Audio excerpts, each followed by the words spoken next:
This is Xander Breach, and this is Before the Journey, My Early Childhood, Part 11. Before I continue, I would like to say an apology to all my viewers of why I haven't been posting lately. I've had a lot going on, a lot of things have been crazy lately, some personal things and some things that needed to be done before I can get back to posting.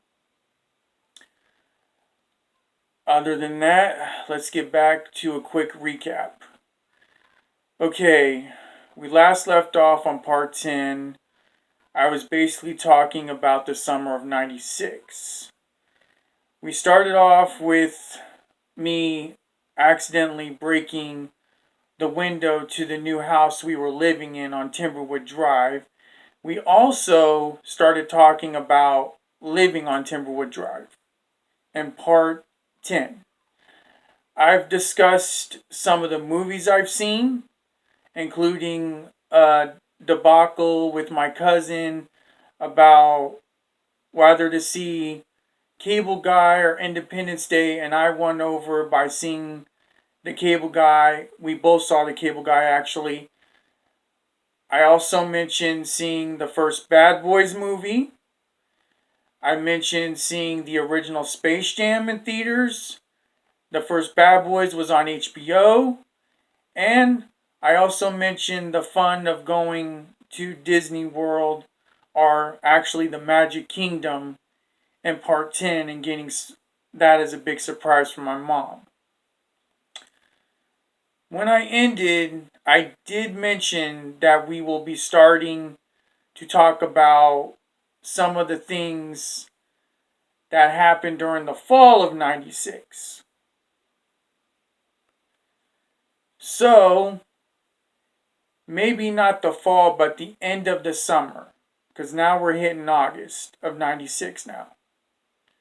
So, I'm going to have to rewind a little bit, because I was going ahead of myself in part 10. And for the record, I want to apologize for that. So, now that you've gotten your quick recap, let's get on with the story. In August of 96, it was a big time for us. My stepdad already established his place in the household as the man of the house. And believe it or not, we were getting ready to start school. Myself, the 4th grade, and my brother, I don't exactly recall. I think he started kindergarten. I'm not sure. But I was starting the 4th grade. So, considering I was wearing whatever and I haven't gotten to the point of wearing uniform yet, and I was going to public school, it was time to go school shopping. So, I guess my Mimi, my step-grandmother, my mom, my brother, and myself, we all went school shopping before school started. I was all about it, you know? I knew my mom knew style very well. She dressed very well, so this was not going to be an issue. So, we go ahead and we do the honors of just shopping. We got some pretty cool clothes. I even got some Goosebumps apparel. Yeah, that's right. I forgot to mention, I got into Goosebumps at the age of 9 going on 10. R.L. Stine was the man when I was a kid. Still is. But I just don't read a lot of Goosebumps books like I used to. But I used to be a Goosebumps fanatic, which will happen to be mentioned here a little bit later down the line, in the next part or probably the following. Probably the next part. So, we got some pretty cool stuff. And some pretty cool clothes. I was pleased. At least I didn't have to go to school looking like an everyday dorky kid. thanks to my mom and my me. We ended up getting some lunch. We went to McDonald's. By that time, the Mighty Ducks cartoon was really popular. I'm sure most y'all remember it. And the McDonald's Happy Meal during that time had the Mighty Ducks cartoon toys. And I remember it was sick. It was like they went all out to create a cartoon based on that really great movie series. So it was a great experience.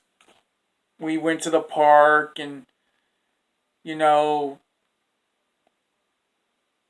had some time and just ate at the park. This is probably, I think 96 was probably the time where life was good for us. We were doing a lot of different things. We were living the life, sort of. We had cable TV, including premium channels. So if you haven't gotten the hint yet, in part 10, life was pretty good for us right now. Our stepdad entering our lives was pretty good. Or so we thought. So, after school shopping, it was time for us to enjoy the last days of summer, if you will. And enjoying those last days of summer was very crucial. I was not going on 10. Of course, I was going to enjoy the last days of summer before my mom can get her little parental break while I go to school. So, my brother and I, as you already know, were going to separate elementary schools, and now it was time for orientation and to check out the school. So we did. We checked out where I was going to be, and lo and behold, I found out exactly where I was going to be. I was going to be in a portable. I wasn't having one of those big classrooms in the school. I was going to be in a portable. That's the classroom I was going to be in. My teacher, I may have not remembered him as a kid, and that's also something I need to mention. I'm actually changing names so I don't get sued. You also got to understand, I'm mentioning real people in this story, so names will be changed so I don't get sued. So, we actually checked the place out. As far as meeting my teacher goes, not quite there yet. Did not meet him. But I was in for a big surprise on who it was going to be. So, the first day of school came. It was the 4th grade. And we all went to our new teacher. And when my teacher saw me, it was a guy teacher. First guy teacher I'd ever have, actually. He looked at me and he says, "I know you." I'm like, "You know me?" He's like, "Yeah, I know you. Didn't you go to another elementary school?" Don't exactly remember the elementary school, the name of it. But I can tell you, it was the school I went to in, I think, parts 2 through 4. Yes, parts 2 through 4. You heard me correctly. And I said, "No, I don't remember you." And he's like, "Yeah, now I remember you." And he told me the elementary school, and he reminded me that his name is Mr. V. That's VEE. And I'm like, "Oh, yeah. Okay. Now I remember you. How is it going?" Now I have him as my teacher. Who would have thought I'd be meeting my fourth grade teacher as a little boy. Fate really had their hands in that situation when I was little. I guess God did, because here I am, right now, and this dude is practically my teacher. I met the assistant teacher, and of course, y'all gotta know I was in ESC classes, which was special classes. So, we all go into our new classroom, and fourth grade turned out nice. I have to admit, everything was great. That's until I found out what I'm working in for class assignments. Textbooks! Oh! Yes! Textbooks! So now I go from regular page paper assignments to textbooks. Oh boy. Here we go. I'm in for a treat. Woo! So, it's textbooks, science, social studies, math. You name it. I was doing it.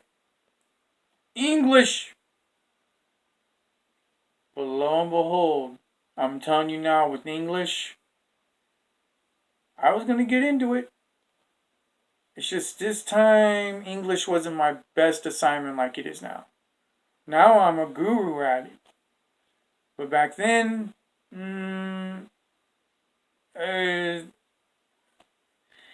not so much. So, this is what I had to use for learning. So, fourth grade started with a bang. Of course, I made friends. And of course, I met some kids who thought very unhighly of me. Some of those kids may not be mentioned until we get to 5th grade. But I did meet some really cool kids. I can honestly say that. The assistant teacher's nice. I can say that too. And it turned out to be the start of a great year. Or so I thought. What I didn't know about Mr. V is that Mr. V was friends with the guidance counselor. Picked on that really, really quick. Mr. Crown is his name. And Mr. Crown is a pretty cool guy. Had a nice mustache on his face, glasses, tall man. Wore a suit and tie without the jacket. Always had a colorful shirt.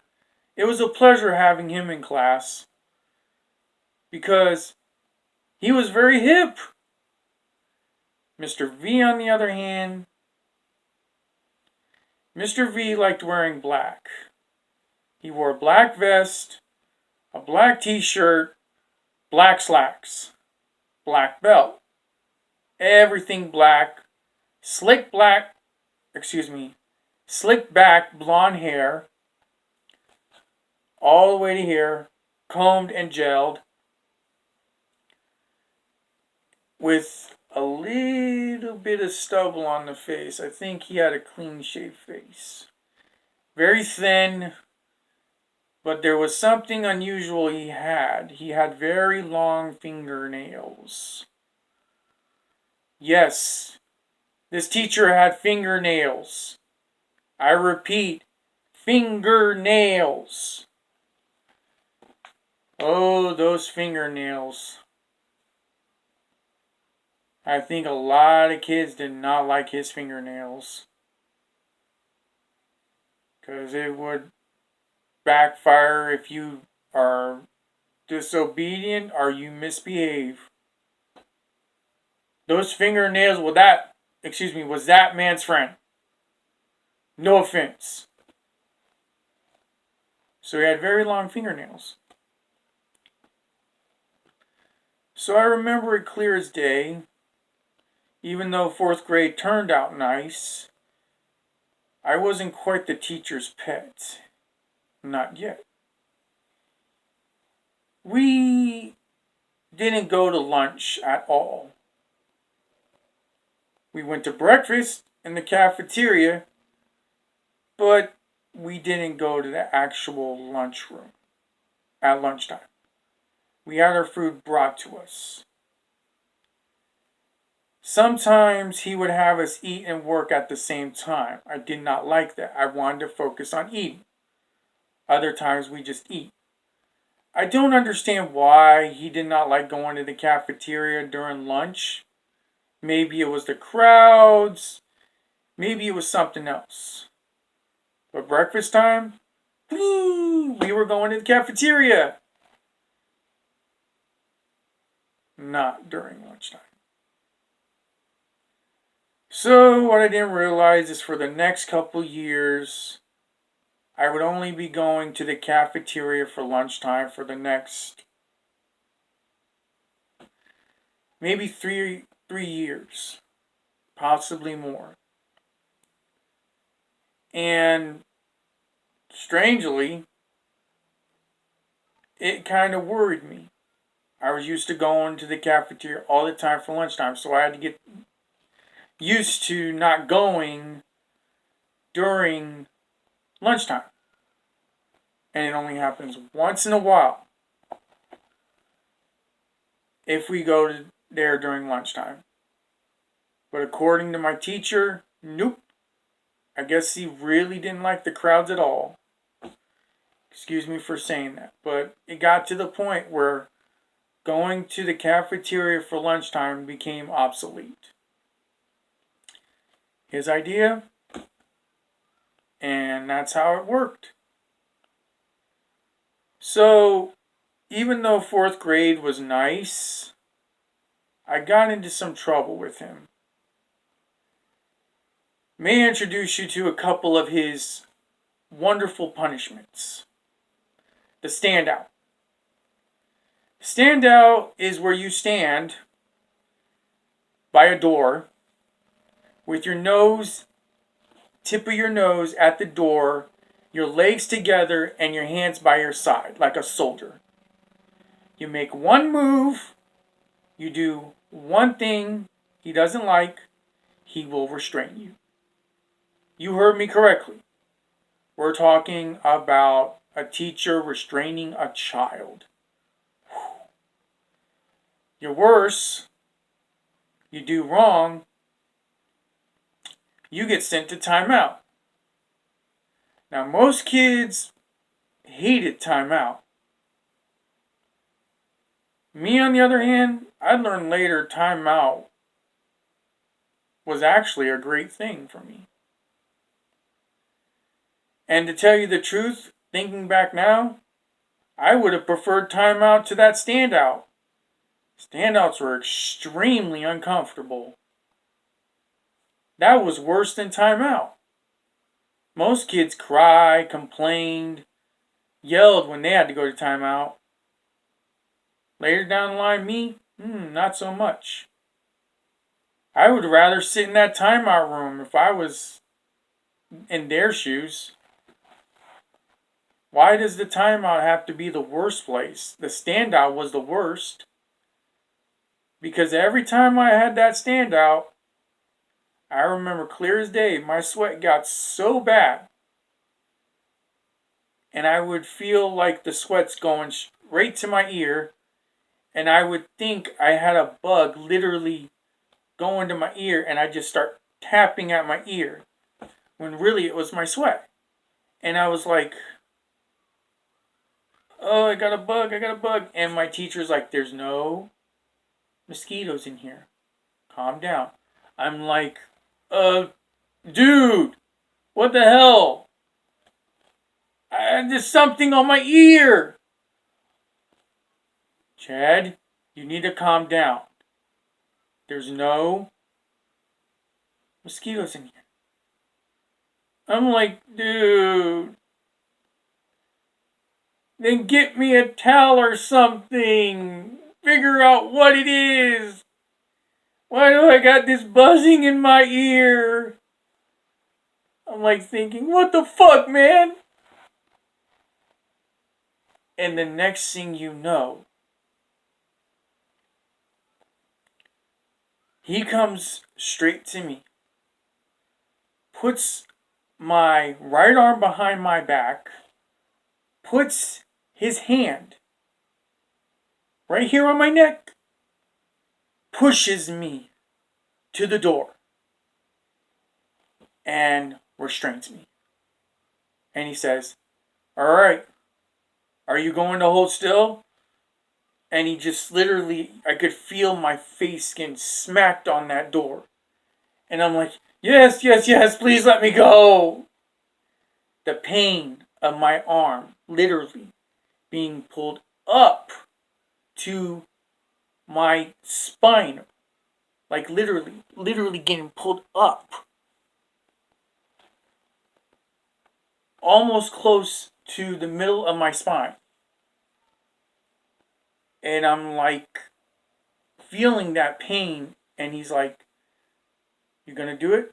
You gonna hold still? I'm like, yes, I'll do it. So I calm down. I give the man what he wanted, and in return, he gave me what I wanted. Class assignments got hard. I panicked a lot, and that's where stress really hit a home run. I would look at an assignment, I'd listen to the directions, but if it was hard for me, I'd panic. I got to the point where stress became a way to solve problems when really it didn't. I've been struggling for years with stress. Honestly, this is kind of the start other than being bullied in 3rd grade. That was even more stressful. But it's like basically crazy because I'm so belligerently stressed out of my mind. And I don't know how to solve this classwork. It was too much for me, I thought. And I didn't know what to do. There was times I would get so stressed out, I would be pulling my hair and having massive panic attacks. Teacher would tell me to calm down. I'm like, how am I supposed to calm down, dude? Seriously. How am I supposed to calm down? This is difficult. He expected me to do it by myself. I had to learn on my own so I don't get babied. Unfortunately, wasn't quite used to that. I found myself having massive panic attacks continuously over and over again. In my mind during this time, it was all about, if I can't do something, I'm going to panic. If I have to hurry, I'm going to panic. If I have to figure something out that I can't quite figure out, I'm going to panic. That's how I functioned back then. I'm just going to panic. Because I don't know what I'm doing. I don't have the knowledge of this. I'm going to panic. Teacher didn't get that through his head. So, evidently, my stress didn't help me. Luckily for me, at least, it wasn't causing me to fail. So, ParentTeacher Conference came around. Maybe that was... No, I'm way ahead of myself. So now I got it in my head that I'm basically stressed to the rim. I don't know what I'm doing. I don't know what I'm thinking. My head's not in the right place with the school. So evidently, that was basically the end of 9 years old before turning 10. Classwork's rough, teacher's strict, everything in between. May have gotten ahead of myself on that restraining thing. but not the standout. But that'll all come together in the next part.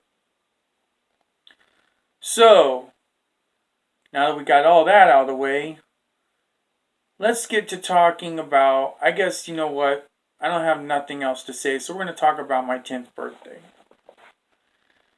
September 3rd of 1996 was an awesome day. I turned 10. Now, my birthday party, for my 10th birthday party, was even more awesome. My friend, who I saw during the summertime, no, one of my friends.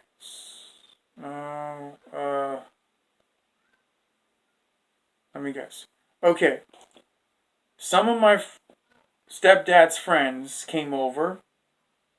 Some of my family came over. And one of my stepdad's friends happens to be the friend of my friend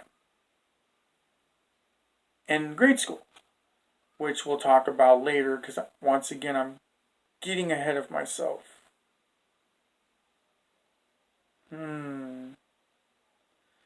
But I had a very good friend in grade school. And I think we went to go to the beach before he came on a little family trip. And when we did, my friend and I got to see each other because that was the son of my stepdad's friend. Awesome, right? So he came to my birthday party and I got to meet his father ahead of time, which was my stepdad's friend. Awesome. So he came to my birthday party.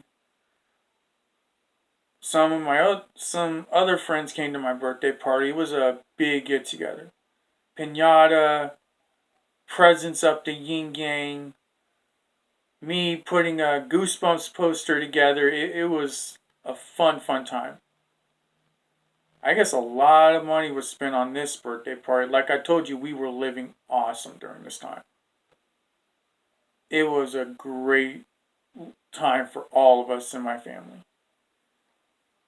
But we were living too comfortably, and that was going to bite all of us where it hurts. It was going to really kick us into top gear. So during this time, we were reaping in lovely benefits, but we were living an ungodly life. Yeah. So my birthday party for the age of 10 was awesome. I got a bunch of Goosebumps stuff. Got an awesome cake. Piñata was awesome. Got to hang out with family and friends. I got Goosebumps movies, if you want to get into detail. Goosebumps game. Goosebumps books. Toys. Lots of them. Including probably some Batman toys. Yeah, that's right. Your homeboy's a fan of Batman. You should have already known that from part 7. Yep. Everything. It was awesome. Great birthday party. Way to bring the age of 10 into perspective. But that fun would be short-lived, and we never knew anything about it. And with short-lived fun came a lot of consequences and a lot of things that needed to be learned. So I get back into school after having a wonderful birthday party, after celebrating the big 1-0 and hitting the double-digit world of age. And when I got back to school, that's when Parent-Teacher Conference came in the mix. It was already probably around October of 96, and the Parent-Teacher Conference thing was coming into full swing. My mother had to go to two schools, my brother's school and my school. Oh, what she'd come back and talk about when she got back from my school. My aunt watched my brother and I, and my stepdad and my mother went to go pay my lovely little school a visit to talk to Mr. V. Mr. V had a lot to say, including my wonderful adventure in the standouts and what he did. And then when my mother comes home, she had a lot to say about it. Oh, we heard about you and the standouts. Oh, we heard about you complaining about there's a mosquito when really there's not. And we heard about this, and I'm like, shut the fuck up.